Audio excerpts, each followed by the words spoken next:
Friends, today episode பார்க்குறதுனா நம்ம சேனலை subscribe பண்ணாதவங்க பண்ணிக்கோங்க. பக்கத்தில் இருக்க பெல் ஐக்கானை கிளிக் பண்ணிக்கோங்க. குமரனுக்கு வந்து அந்த ஃபேஷன் டிசைனர் கால் பண்ணுறாரு. நீ நடித்த கேரக்டர் வந்து இன்னும் கதையில் எடுக்க போகிறாங்களாம்ப்பா. ஸோ நீ நடிக்கிறதுக்கான சான்சஸ் நிறையா இருக்குது அப்படின்னு சொல்கிறாங்க. குமரன் வந்து சந்தோஷப்படுறாரு. கங்கா வந்து சொல்கிறாங்க, நம்ம வேலை வெட்டியை பார்க்கணும் இல்லைங்க, உங்கள் ஆசைக்காக ஒரு தடவை நடிச்சிட்டிங்க, அதுவே போதும்னு சொல்கிறாங்க.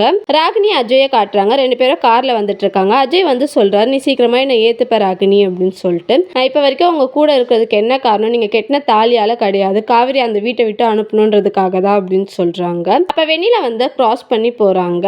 அஜய் வந்து ஷாக் ஆறாரு. ராகினி என்ன அப்படின்னு சொல்லி கேட்குறாங்க. விஜயோட முன்னாள் காதலி அவங்க தான் அப்படின்னு சொல்லிட்டு சொல்றாங்க. ராகினி வந்து பிளான் பண்றாங்க. அப்ப விஜயோட முன்னாள் காதலியை வந்து நம்ம கூப்பிட்டு போனா காவேரியை வந்து அவங்க அமுச்சிடுவாங்க அப்படின்னு சொல்லிட்டு விஜயோட முன்னாள் காதலியை வந்து தேடுறாங்க. பட் அவங்க காணாம போயிடுறாங்க. விஜயும் காவேரியும் காட்டுறாங்க. விஜய் வந்து ஒரு ரெஸ்டாரண்ட் கூப்பிட்டு வந்திருப்பாங்க. காவேரிக்கு பிடிச்சதெல்லாம் ஆர்டர் பண்றாங்க. எதுக்கு இவர் என் மேல இவ்வளவு பாசமா இருக்காரு அப்படின்னு சொல்லிட்டு, இது எனக்கு கடைசி ஃபேர்வெலா அப்படின்னு சொல்லி கேட்குறாங்க.